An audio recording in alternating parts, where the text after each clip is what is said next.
जटणी रे अच्छी साक्षी गोपीनाथ मूल पीठ सेठारे हेब राधा पाद दर्शन दिन थिला खोर्धा जिलार जटणी ब्लॉक अंतर्गत रतिपुर ग्राम 200 वर्ष काल धरी ओडिशा शासन हेउथिला। आज भी यही रतिपुर ग्राम राज उआस गड़ हाथीशाल घोड़ाशाल माजणा पोखरी इत्यादि भग्नावशेष रही।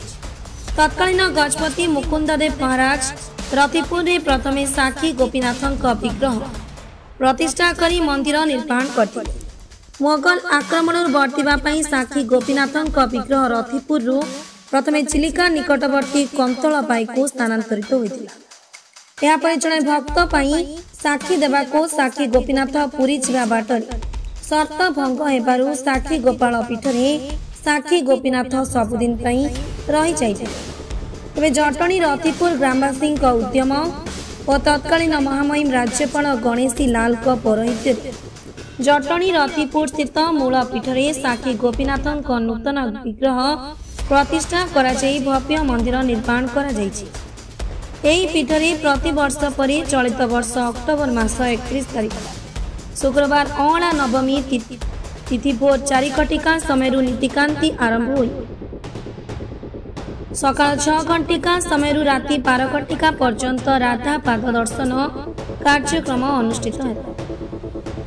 यह कार्यक्रम 40,000 भक्त जोग देवार सूचना मिलता बेले 20,000 भक्तों प्रसाद सेवन बंदोबस्त कर सूचना मिली। यही उपलक्षे अक्टोबर 24 तारिख नवेम्बर 1 तारिख पर्यंत मीना बजार ड्रामा भागवत परायण संकीर्तन भजन समारोह इत्यादि विभिन्न सांस्कृतिक कार्यक्रम परिवेषण ओडिशा चांचल्य सृष्टि करिथिबा संकीर्तन गायिका मनोरमा बेहरा भजन गायिका गीता दास तृप्ति दास गायक सुभाष दास इत्यादि सुनामधन्य कलाकार माने कार्यक्रम निज निजर कला परिवेषण करिबे। तेबे आसंतु देखिबा ए बाबद रे हम जटणी प्रतिनिधि प्रदीप्त कुमार मार्थांक स्वतंत्र उपस्थापना। मो भगवान पात्र मो घर रतिपुर यही ऐतिहासिक ग्राम जो साक्षी गोपीनाथ मंदिर अच्छे यहाँ 1663 मसीह तत्कालीन गजपति मुकुंददेव एठारे निर्माण करथिले एवं श्रीराधा श्रीकृष्ण को विग्रह मान स्थापन करथिले। किंतु जेतिक बेले मोगल आक्रमण है 1731 आरंभ होगी जेतिक बेले विभिन्न मंदिर मान को भांगी तर्की खां तार कमांडो मोगल कमांडो तर्की खां भांगीदे से कौन कले ना 1732 मसीहा जनवरी 3 तारिख में ये विग्रह मान काले भांगीदेवे से नहीं चिलिका निकट कंतलबाई ठारे स्थापन कले एवं 1848 मसीह से कंतलबाई पुणी जा सत्यवादी ठारे बर्तमान पूजा पाउछंती। या हूँ कथा एठारे आमर जो साक्षी गोपीनाथ 2022 मसीह तत्कालीन राज्यपाल आसी गणेशी लाल ये शेष ये स्थापन माने विग्रह स्थापन उत्सव जोगदे विग्रह मान स्थापन कले। से दिन ठारू आज पर्यंत कौन सी साहाय्य बिना यही लोक मानकर भक्त मानकर एवं सदस्य मानकर ग्रामवासी मानकर अंचलवासी मानकर किछि सहायतार ये मंदिर सुरखुरी चली अछि। जेमती चिकागो कॉन्फ्रेंस रे आपणकर विवेकानंद कही out of nothing I am going to tell you everything सेमती एटार किछि नाही किंतु सबू होउची सेटा केवल से राधा कृष्णकर इच्छा आउ किछि नुहे।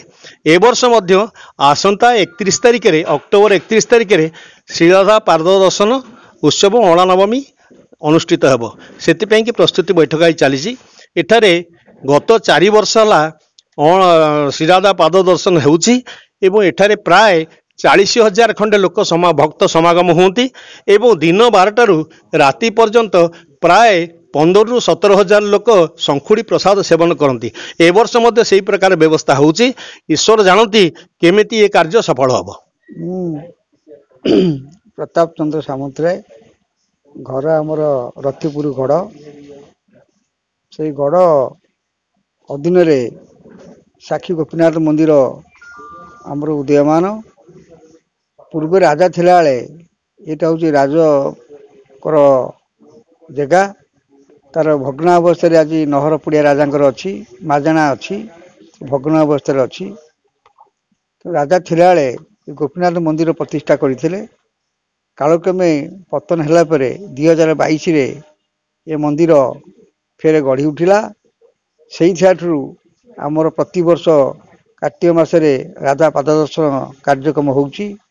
এই କାର୍ଯ୍ୟକ୍ରମ ବି ଆଜି ପ୍ରସ୍ତୁତି ମିଟିଂ ଚାଲିଛି। ସମସ୍ତ ଗାଁର ସଭ୍ୟ କମିଟି ଏବଂ ଉପଦେଷ୍ଟା ସମସ୍ତେ ବସିକି ସଭାରେ ନିଷ୍ପତ୍ତି କରାଗଲା। ସେଦିନ ଭୋର 4ଟାରୁ ନୀତିକାନ୍ତି ଆରମ୍ଭ ହେବ। ସେଦିନ ରାତି 12ଟା 1 ପର୍ଯ୍ୟନ୍ତ ଚାଲିବ। ତା ଉପଲକ୍ଷେ ମଧ୍ୟ ଗାଁର କିଛି ପିଲା କଳାକାରମାନେ ଡ୍ରାମା କରିବେ, ସାମାଜିକ ନାଚ କରିବେ।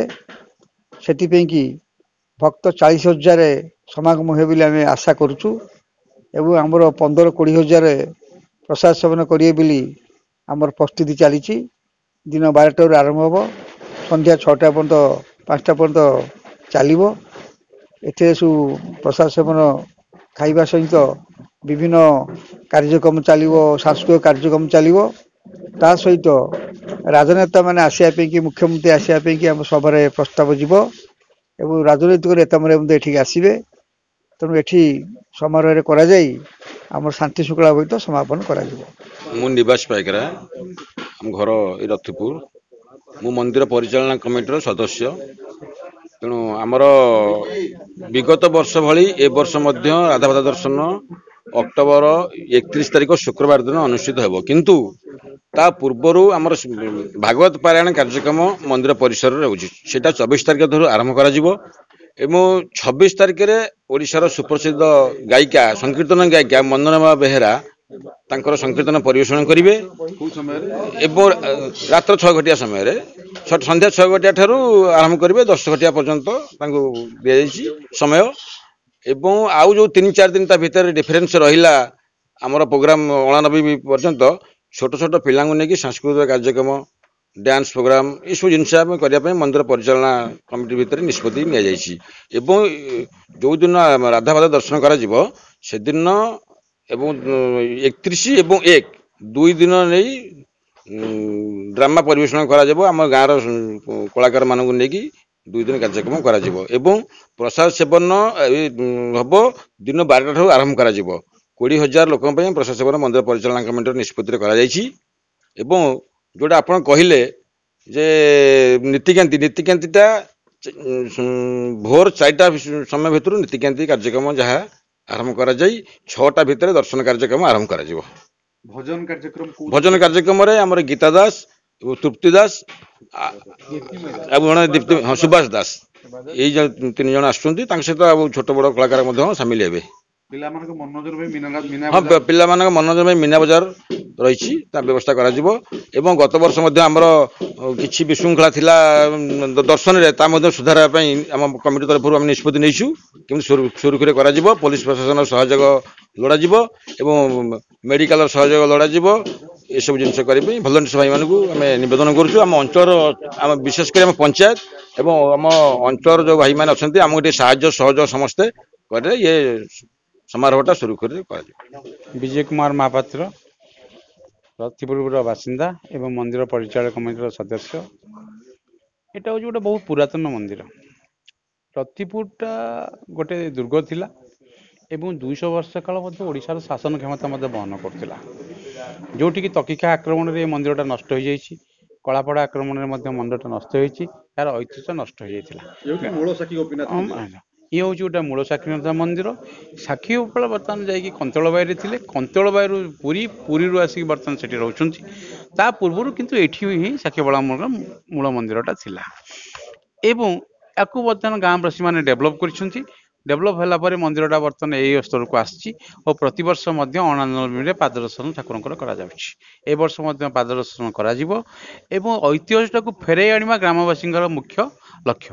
ତାପରେ ଆଉ ଗୋଟେ କଥା ହେଉଛି ଆମର ରତିପୁର ଗାଁରେ ମଧୁସୂଦନ ଦାସଙ୍କର ହେଉଛନ୍ତି ପିଢ଼ି ଏଇଠୁ ହିଁ ଆରମ୍ଭ ହୋଇଥିଲା ଏବଂ ସେମାନେ ମଧ୍ୟ ଏଠୁ ଯାଇକି ସତ୍ୟଭାମାପୁରୀରେ ମଧ୍ୟ ରହିଥିଲେ କିନ୍ତୁ ତାଙ୍କର ନିଜର ବାସସ୍ଥାନ ହେଉଛି ରତିପୁର। ରତିପୁର ଯେହେତୁ ଓଡ଼ିଶାର ଶାସନ କ୍ଷମତାକୁ 200 ବର୍ଷ ବହନ କରୁଥିଲା ଏବଂ ଏଠି ଗୋଟେ ଗଡ଼ ଥିଲା ଏବଂ ଶାସନ କ୍ଷମତା ଟୋଟାଲ ଏଇଠୁ ହିଁ ଅପରେସନ କରାଯାଉଥିଲା। ତାଇ ସେଇ ଐତିହ୍ୟକୁ ମନେ ପକାଇବା ପାଇଁକା ଏଇ ମନ୍ଦିରକୁ ମନେ ପକାଇବା ପାଇଁକା ଯେଉଁ ଭଗ୍ନ ଅବସ୍ଥାକୁ ବର୍ତ୍ତମାନ ତାକୁ ନୂତନ ଭାବରେ ତିଆରି କରାଯାଇଛି ଏବଂ ଆଗାମୀ ଦିନରେ ଏଇ ପ୍ରୋଗ୍ରାମଟା ଏବଂ ମନ୍ଦିରର ଐତିହ୍ୟଟା କେମିତି ଫେରିଆସିବ ଏବଂ ଓଡ଼ିଶାର ମାନଚିତ୍ରରେ ୟାର ସ୍ଥାନଟା ପାଇବ ଏବଂ ଟୁରିଜିମ୍ ହିସାବରେ ୟାର ସ୍ଥାନ ପାଇବ ସେଥିପାଇଁ ମଧ୍ୟ ଗ୍ରାମବାସୀମାନେ ଚେଷ୍ଟିତ ଏବଂ ତା ସହିତ ମଧ୍ୟ ଏଠି ଯେଉଁମାନେ ସବୁ ରିପ୍ରେଜେଣ୍ଟେଟିଭ୍ ଅଛନ୍ତି ସେମାନେ ମଧ୍ୟ ଆମକୁ ମଧ୍ୟ ବହୁତ କୋଅପରେଟ୍ କରୁଛନ୍ତି ଏବଂ କାମ କରିବା ପାଇଁ ମଧ୍ୟ ସାହାଯ୍ୟ କରୁଛନ୍ତି। ଅଁଳା ନବମୀ କାର୍ଯ୍ୟକ୍ରମ କେମିତି ଏଠି ହୁଏ ଆପଣ ଦେଖିଛନ୍ତି କେମିତି? ଅଁଳା ନବମୀ କାର୍ଯ୍ୟକ୍ରମ ହୁଏ ଭୋର 4ଟାରୁ ଦ୍ୱାର ଖୋଲା ହୁଏ ତାପରେ ଲୋକମାନେ ଦର୍ଶନ କରନ୍ତି ଠାକୁର ଦର୍ଶନ କରନ୍ତି ଏବଂ 12,000 ଲୋକଙ୍କ ପାଇଁ ପ୍ରସାଦ ସେବନ ହୁଏ। ଆର ବର୍ଷ 15,000 ଲୋକଙ୍କ ପାଇଁ ପ୍ରସାଦ ସେବନ କରାଯାଇଥିଲା ଏବଂ ସାଂସ୍କୃତିକ କାର୍ଯ୍ୟକ୍ରମ କରାଯାଇଥିଲା। ଏଥର ମଧ୍ୟ ସାଂସ୍କୃତିକ କାର୍ଯ୍ୟକ୍ରମରେ ସୁଭାଷ ଦାସ ଗୀତା ଦାସ ଓ ଦୀପ୍ତିମୟୀ ଦାସ ଆସିବାର ମଧ୍ୟ ଆମକୁ କନସେଣ୍ଟ ଦେଇଛନ୍ତି। ସେମାନେ ମଧ୍ୟ ପ୍ରୋଗ୍ରାମ କରିବେ ଏବଂ ତା ସହିତ ଛୋଟ ଛୋଟ ପ୍ରୋଗ୍ରାମ ହେବ ଏବଂ ସଂକୀର୍ତ୍ତନ ହେବ ଏବଂ ଭାଗବତ ହେବ ଏବଂ 2 ରାତି ସାମାଜିକ ନାଟକ ପରିବେଷଣ କରାଯିବ। କାରଣ ସାମାଜିକ ନାଟକ ପରିବେଷଣ କରିବାର ମୁଖ୍ୟ କାରଣ ହେଉଛି ସମାଜର ସ୍ଥିତିଟାକୁ ପରିବର୍ତ୍ତନ କରିବା ହେଉଛି ତାର ମୂଳ ଲକ୍ଷ୍ୟ ଏବଂ ସେଇଠାରୁ ବାର୍ତ୍ତା ଯାଏ ଯେ ସମାଜଟା କେମିତି ପରିବର୍ତ୍ତନ ହେଇପାରେ ତାର ମୁଖ୍ୟ ଲକ୍ଷ୍ୟ ନେଇକି ଆମେ ସାମାଜିକ କାର୍ଯ୍ୟକ୍ରମ ହିଁ ଆଗକୁ ରଖିଛୁ।